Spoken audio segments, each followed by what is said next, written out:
Samajwadi party का जो नारा रहा 22 में 22 स्किल, नौकरी रोजगार संकल्प श्रृंखला में प्रथम संकल्प आईटी सेक्टर में, ये अभी सरकारी नौकरियों में कितने रिक्त पद हैं, पुलिस में कितनी भर्ती हो सकती है, वन विभाग में कितनी हो सकती है, या और जगह सरकारी नौकरियों की बात नहीं कर रहा हूं मैं, अभी गैर सरकारी और कितनी नौकरियां आएंगी उसकी बात नहीं कर रहा मैं, और सेक्टर्स की बात नहीं कर रहा। केवल आज आईटी सेक्टर में आने वाले समय में समाजवादी सरकार बनेगी तो उत्तर प्रदेश के नौजवानों को 22 में जब सरकार बनेगी तो 22 लाख नौजवानों को उससे ज़्यादा सीधा सीधा रोजगार से जोड़ने का काम और उस तरह के फैसले, उस तरह की पॉलिसी बनाने का काम समाजवादी सरकार में होगा। इसलिए नौकरी और रोजगार संकल्प श्रृंखला में पहला ये है आईटी सेक्टर में कि समाजवादी सरकार बनेगी तो 22 लाख बच्चों को इससे सीधा सीधा कैसे उन्हें नौकरी मिले, रोजगार मिले, उसके लिए सरकार काम करेगी। और जो पार्टी जिस सरकार में 18 लाख से ज़्यादा लैपटॉप बांट सकती है तो 22 लाख रोजगार देने में और उस दिशा में काम करने में समाजवादी लोगों को समय नहीं लगेगा। इसलिए 22 का रोजगार के लिए आईटी सेक्टर के लिए केवल पहला संकल्प है कि 22 लाख नौजवानों को जो प्रोफेशनल होंगे, क्वालिटी जॉब होगा, एजुकेशन जो कर क्या इंजीनियरिंग करें, उनको नौकरी देने, रोजगार देने का काम समाज सरकार में होगा, उस दिशा में काम करेंगे। ज्वाइनिंग। और मुझे खुशी है इस बात की कि आज समाजवादी पार्टी में बहुत लोग शामिल हो रहे हैं और शामिल ही नहीं हो रहे हैं, वो चुनाव को भी फेस करेंगे। इसलिए मैं प्रदेश अध्यक्ष जी से कहूँगा कि नाम पढ़ें। सम्मानित पत्रकार भाइयों, बहुत हर्ष के साथ सूचित कर रहा हूं कि श्री प्रवीण सिंह ऐरन, पूर्व सांसद बरेली, आज समाजवादी पार्टी में माननीय राष्ट्रीय अध्यक्ष जी पर विश्वास करते हुए शामिल होने आए हैं। हम उनका स्वागत करते हैं। श्रीमती सुप्रिया ऐरन, पूर्व मेयर बरेली, श्रीमती रीता सिंह, स्वर्गीय राजा महावीर सिंह जी की धर्मपत्नी है, पूर्व विधायक संडीला, श्रीमती रीता सिंह जी, आपका स्वागत करते हैं और माननीय राष्ट्रीय अध्यक्ष जी से अनुमति चाहते हैं कि आपको शामिल करने की अनुमति दें। मैं दोनों लोगों को बहुत बहुत बधाई और शुभकामनाएं देता हूं। समाजवादी पार्टी में आज शामिल होने से समाजवादी पार्टी की ताकत बढ़ेगी और समाजवादी पार्टी जिस तरीके से आगे बढ़ रही है सरकार बनाने में, आपके आने से, आपके सहयोग से समाजवादी पार्टी ने जो फैसला लिया है कि सरकार बनेगी, गठबंधन की सरकार बनेगी, उस दिशा में और आगे बढ़ेंगे।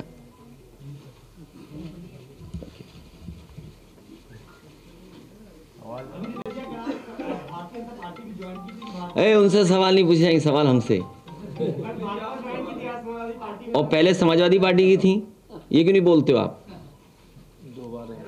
और एमएलए रहे, वो आज दुर्भाग्य हमारे बीच में नहीं है, महावीर सिंह जी, वो एमएलए रहे हैं। एक दिन में क्या हो गया भाजपा? समाजवादी पार्टी की सरकार बनेगी।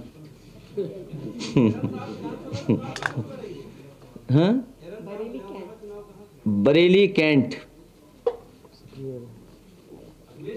उन्हें सब पता है, वो सुनना चाहते हैं।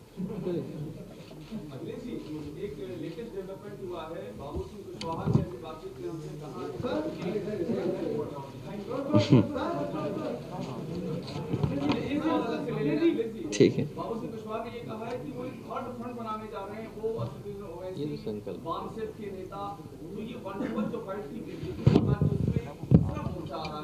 देखिए, उत्तर प्रदेश की जनता विकास और खुशहाली चाहती है। उत्तर प्रदेश की जनता ने बदलाव का मन बनाया है।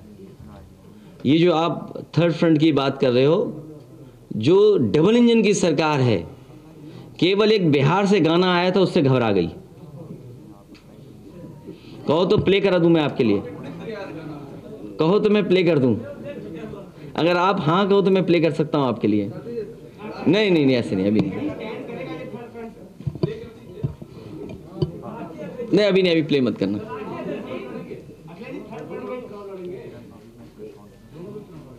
दो हमारे बगल में पूर्व सांसद, इनके बगल में जो दो लोग हैं, दोनों चुनाव लड़ेंगे। भाजपा ने 403 विधानसभा क्षेत्रों में काम के आधार पे प्रचार रवाना कर दिए। उनके जो, मैंने पहले भी कहा, उनके बयान में जो चलेगा वो सब झूठ होगा। और इसलिए कि जब विज्ञापन इन्होंने झूठ के डाले थे, आपको याद होगा, फ्लाईओवर बंगाल का था, चीन का एयरपोर्ट था, जो फैक्ट्रियाँ दिखानी थी तो अमेरिका की थी।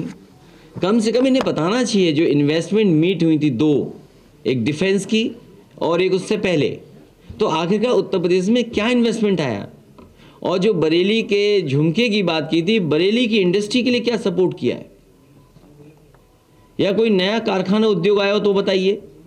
बगल में जिला है, मान लीजिए कोई दूसरा, उसमें क्या आया है, पीलीभीत में क्या आया है, बदायूं में क्या दिया सरकार ने, फिरोजाबाद में क्या किया, रामपुर में क्या किया, मुरादाबाद में क्या नया किया, सहारनपुर में कौन सा बड़ा फैसला ले लिया, मुजफ्फरनगर में कौन सा नया कारखाना लगाया, गाजियाबाद के कारखाने बेच दिए, बंद हो गए, खत्म हो गए। वन डिस्ट्रिक्ट वन प्रोडक्ट में किस प्रोडक्ट के लिए क्या बजट दिया है, क्या है वो वन डिस्ट्रिक्ट वन प्रोडक्ट का प्रोजेक्ट। अखिलेश जी, आज आप 22 लाख लोगों को नौकरी देने की बात कर रहे हैं। कल प्रियंका गांधी ने भी अपना युवाओं से अलग एक घोषणा पत्र जारी किया है, उन्होंने भी 20 लाख युवाओं को नौकरी देने की बात कही है। आज आप कहा गया, आज तारीख 22 है, 22 में सरकार बननी है, इसीलिए 22 लाख का। लेकिन अगर आईटी सेक्टर में ठीक से काम किया जाएगा, इसलिए मैंने केवल एक जगह का उदाहरण दिया आपको। आईटी हब लखनऊ में कई जगह बन सकते हैं, बरेली में बन सकता है, आगरा में बन सकता है, गाजियाबाद में, नोएडा में पहले से है। तो अगर कोशिश की जाए तो कई जगह आईटी सेक्टर में, आईटी सेक्टर से जुड़ी हुई आईटी सर्विसेज कितनी हैं। और आप देखिए, आज आप ऑनलाइन कंडे मंगा सकते हो, ऑनलाइन आप भैंस गाय खरीद सकते हो। तो आईटी किस क्षेत्र में नहीं पहुंच गया है। कितने ऐप्स बन रहे हैं, स्टार्टअप ऐप्स देखिए कितने बनाए जा रहे हैं। याद कीजिए, समाज सरकार में सबसे फैसला लिया था कि स्मार्टफोन दिए जाएंगे। अगर सरकार की नीयत साफ होती तो 1 करोड़ से ज़्यादा उस समय भी रजिस्टर हो चुके थे बच्चे जो फ्री स्मार्टफोन पाते। लेकिन सरकार ने 5 साल नहीं दिए स्मार्टफोन।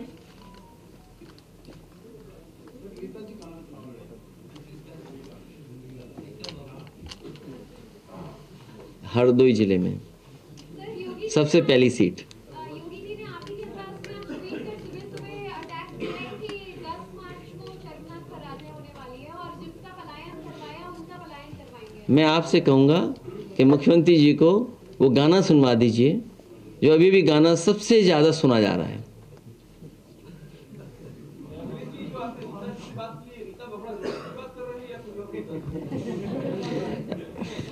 ये पढ़ पा रहे हो कि नहीं पढ़ पा रहे हो?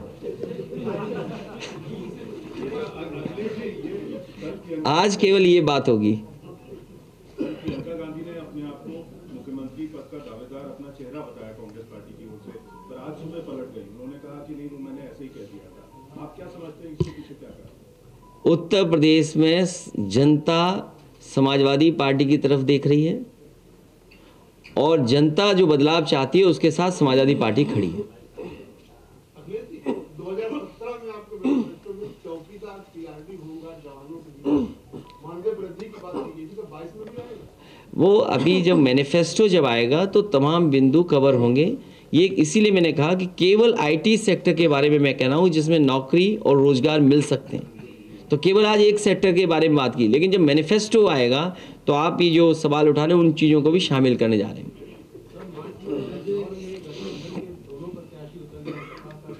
नहीं, मार्च का तो समय से समाधान हो गया, अगर कहीं और होगा तो विचार कर लेंगे, देख लेंगे। हाँ, मुझे पता है बिजनौर शहर का, मुझे जानकारी मिली। युवाओं से जुड़ा एक सवाल है, इन युवाओं की आयु सीमा खत्म हो गई, उन युवाओं के लिए क्या है? युवाओं की सीमा जैसे सरकारी नौकरियों में आपको अपनी चिंता नहीं करनी चाहिए। हालांकि आज नौकरी का दिन है, लेकिन एक सवाल चूंकि पढ़ मिली है, कहा जा रहा है कि गंगा प्रेमी और गंगा प्रेमी, ये तो क्या आपको मजबूर कर रहे हैं कि इस तरह के विषय पे आए सांप्रदायिक? देखिए, जब से पिछले 4.5 साल से मुख्यमंत्री जी बिजली के कारखाने का नाम रट रहे थे, नहीं रट पाए। इसलिए उनके पास जो शब्द हैं जो रटे हैं वही बोल सकते हैं वो। आईटी की बात करते हैं, जब भी लखनऊ का जिक्र करते हैं, आईटी सिटी का जिक्र करते हैं, पूर्वांचल को लेकर कुछ प्लान आपका आईटी के लिए, रोजगार को लेकर है, गोरखपुर, बनारस और ऐसी जगहों पे? मैंने केवल ये कहा कि आगरा है, बरेली है, या आजमगढ़ हो सकता है, बनारस हो सकता है, आपका गाजीपुर हो सकता है। जब एक्सप्रेसवे गाजीपुर तक पहुंच गया है, और अगर हमारे समाजवादी पार्टी का जो पुराना मैनिफेस्टो था जो 2017 में था, अगर आप उसमें देखेंगे तो कई जगह हम लोगों ने शहर चिन्हित करके कहा कि इनमें भी आईटी हब बन सकते हैं, तो क्यों नहीं पूर्वांचल में जा सकता है। और पूर्वांचल में ज़रूरत है, क्योंकि ट्रेनिंग इंस्टीट्यूट ज़रूरत है। 12th के पास करने वाले बच्चों को क्या नौकरी रोजगार मिल सकते हैं, उसकी अगर ट्रेनिंग मिल जाएगी तो वो रोजगार और नौकरी पा सकते हैं। इसलिए इस तरह की आईटी हब्स पूर्वांचल में और लखनऊ से आगे भी ले जाना पड़ेगा, तो कोशिश होगी, ले जाएंगे, और जो भी सहूलियत देनी पड़ेगी वो सहूलियत देंगे। मुझे याद है कि नोएडा और गाजियाबाद से आगे नहीं ये बढ़ते थे, कम से कम पिछली सरकार में समाजवादी लोग लखनऊ तक ले आए। अगली बार हो सकता है झांसी तक चले जाएं, अगली बार हो सकता है गाजीपुर तक चले जाएं। कम से कम डबल इंजन की सरकार को कुछ काम आगे बढ़ाना चाहिए था। इसलिए जिन्होंने काम रोका, विकास रोका, खुशहाली रोकी, उनको हटाना है। प्रियंका गांधी चुनाव लड़ सकती है, हालांकि अभी इतना कंफर्म नहीं हुआ। जिस तरह से लोकसभा चुनाव में आप अपने वॉकओवर देते थे वहां पर, तो क्या प्रियंका गांधी अगर समाजवाद है, एक आदमी से एक ही सवाल। नहीं, ये जो आपने अधिकारी हटाने की बात करी थी, अभी तक कोई अधिकारी हटे तो कैसे आप समझते हैं निष्पक्ष चुनाव हो पाएगा? और निष्पक्ष की बात यहाँ तक है कि ये कैसे पता था भारतीय जनता पार्टी को कि उन्हें एलईडी वैन्स की ज़रूरत पड़ेगी? उन्हें कैसे पता था कि उनके पास ऐसे व्यवस्था हो जहाँ से वो डायरेक्ट स्पीच दे सकें मिनिस्टर्स के घरों में या उनके संगठन के लोगों में? इसका मतलब उन्हें पहले जानकारी थी, इसीलिए उन्होंने सब तैयारी कर ली थी। ये आरोप हमारा है, और केवल अधिकारियों का नहीं, बहुत सारी जानकारी भारतीय जनता पार्टी को पहले ही पता लग जाता है। और हमारी कोशिश होगी और लगातार शिकायत करेंगे कि ऐसे अधिकारी या ऐसे लोग जो बैठे हुए हैं, जो भारतीय जनता पार्टी के बनकर के काम कर रहे थे, वो हटाए जाएं। अड़ी सोमवार से शुक्रवार शाम 6 बजे सिर्फ TV9 भारतवर्ष पर।